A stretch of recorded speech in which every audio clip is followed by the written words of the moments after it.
got a lot of things to talk about in the world of WWE. It's been pretty crazy, you know, big firing, debuts, everything going on in WWE. And we are here to talk about it. Number one subject, as you guys see on the thumbnail, is Giulia. And I'm just going to go right off the bat. I don't think you guys, I want her to go. I think there's a lot of people. I would say about 35% of people know who she is. And like, you have to be a pretty big wrestling fan, know who she is, and want her to get over. And she will get over in NXT. But when it comes to the main roster, I don't think so. So let's jump on that subject right away. When it comes to people like Asuka, Io Sky, they don't have a good time on the main roster. And you want to know why? It's because they can't cut a proper promo. Look at Ricochet. Not the best promo guy in WWE, and look where he's at now. It kind of sucks when it's that way, because you can have all the talent in the wrestling ring, but when you come to the mic, if you can't cut a promo, you kind of get pushed to the side when it comes to the crowd, when it comes to the WWE universe. Now, yes, Sky gets her moments. Zayn gets her moments. Like, did you not see her eye? Now, I'm really interested to see how the crowd reacts to her this coming Monday, if she's on this Monday, because I know the injury looked bad, but it wasn't that bad, thank God. Like, good thing she's healthy and good. She'll probably just have a mark like Dom. I'm not sure how long those last.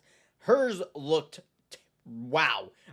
Hers looked crazy, but her doing that thing into the camera like that didn't help the fact that it looked that bad. She made it look crazier than probably it looked.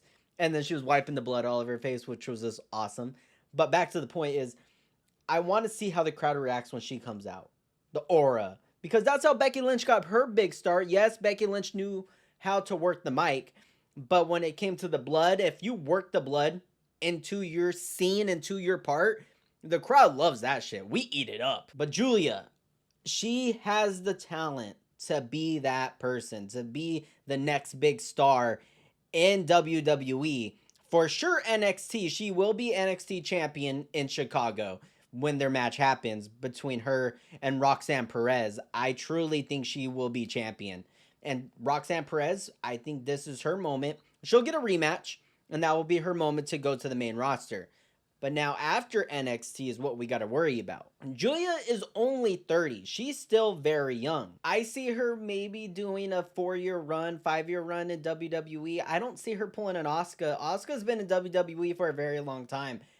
And so has Io Sky. But Zayn did leave WWE at one point. She did. Yes, she came back, and she didn't get a standing ovation when she made a return. Even though her return was at the dumbest pay-per-view you could ever imagine. Like, the crowd, that crowd especially, was not going to know who she was. An overseas crowd was not going to know who Zayn was. United States crowd, there's a big possibility. But even then, there was a 50-50 chance of people not knowing who she was. Just please don't hate me when I make these YouTube videos, because this YouTube channel is strictly for me just to talk to you guys and hopefully get a community started. Not a toxic community. Every now and then I want some toxic stuff, because, you know, that stuff's good sometimes for your soul. But I just need to express it because I truly want Giulia to be that person. I want her to go over to the main roster and dominate like no tomorrow, and because she has talent.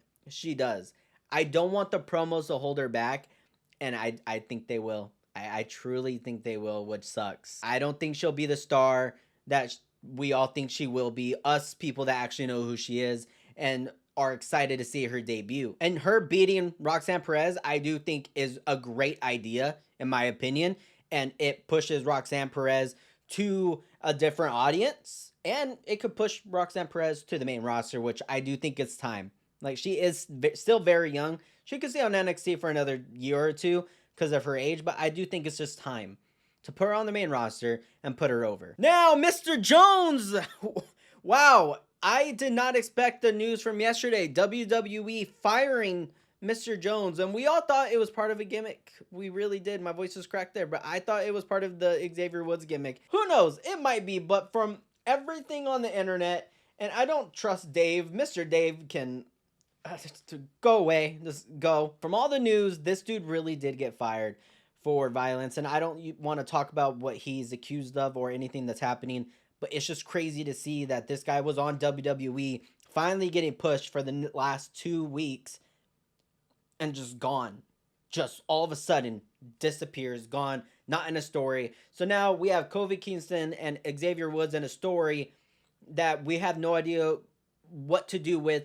Who are they finally going to put in the middle of that story? And it's also weird because WWE USA also put out a main roster picture, and Jones is still in that picture. I'm not sure if they deleted it. I have not checked Twitter. Maybe I should do that. If I don't put the picture on, hopefully I can find the picture. But if I don't put the picture in on this video, then you know it's deleted. I do wonder, who can you put in the New Day now to get in between Xavier Woods and Kofi Kingston? Would you guys want that? I personally would love this story to continue, but we had a cross-talk in The Miz yesterday, or on Monday, I should say. We had him talking to The Miz, so now maybe that story's just ending. It's over with, and we try to forget about it. And it's just one of those things, as WWE fans, we have to understand, like, hey, Triple H has nothing to do with this. If things like that pop up, they can happen. People can get fired for things like this all the time, and we have to forget about the storyline and move on and just see what happens next with Xavier Woods and Kofi Kingston. I still want to see the New Day break up and see where that story goes,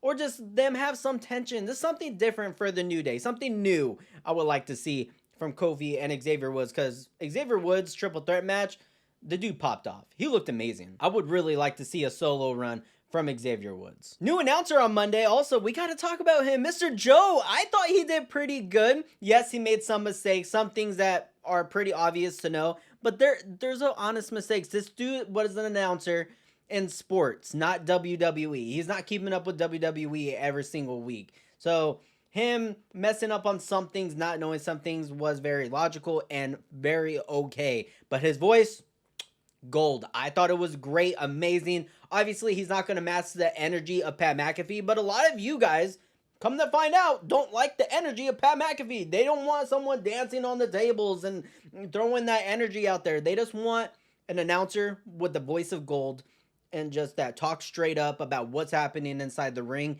I think it's a good thing for Monday Night Raw. I don't know what happens to Pat wherever Michael Cole is, that's where Pat McAfee goes. So when Pat McAfee does show back up after college is over, he'll be on Friday Night SmackDown. Monday Night Raw is in good hands when it comes to Mr. Joe and Wade Barrett. And I like every time he messes up, just he should just be quiet and let Wade Barrett carry. If he doesn't know what to say, which is going to happen, he's still very new to the wrestling world. Only week 1. Just let Wade Barrett carry that conversation. Wade Barrett does a fantastic job. I think Wade Barrett is one of the best announcers. Honestly, I have him at number 2 when it comes to wrestling announcers. A lot of people might say Corey Graves. I go Michael Cole and then Wade Barrett just because I have a history with Wade Barrett. He's one of my favorite wrestlers of all time that didn't get over, and it pisses me off. Yes, he won mid-card titles, but I want him to win the main title at some point, and he never did. I'm so mad about that. And final subject of today was a very surprising, just out of nowhere, CM Punk calling out Gunther. And we got rumors before Monday Night Raw was Gunther versus CM Punk at Survivor Series.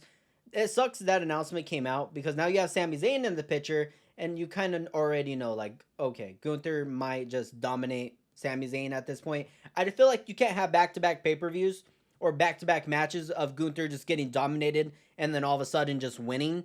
I feel like we need to have at least one match of Gunther being World Heavyweight Champion, dominating his opponent, or at least putting on a 50-50 match. Because Randy Orton dominated Gunther, I feel like. CM Punk being World Heavyweight Champion, taking the belt from Gunther. Is that possible?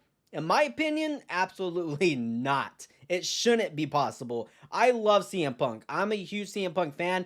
He's one of the reasons I kept watching WWE. I was a John Cena fan first, Randy Orton first, actually. When I was younger, I loved Randy Orton when he used to do the, hey, nothing you can say. That song always is a GOAT song to me.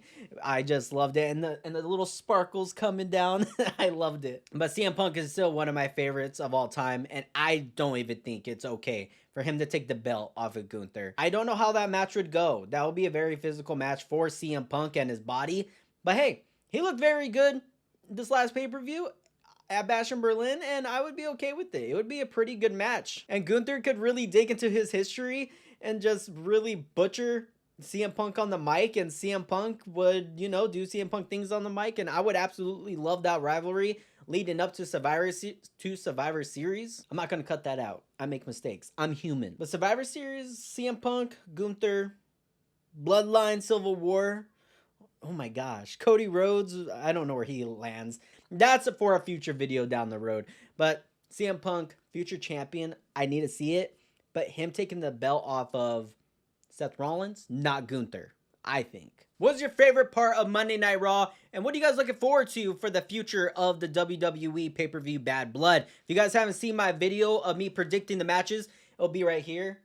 Hopefully, if anything, I'll move the thing right here. So go check that video out. And if you guys want me to react to everything Bash in Berlin, the video will be right here. Also, thank you guys for the amazing support. And until next time, I'll see you beautiful people later. God bless everyone. Have a fantastic day.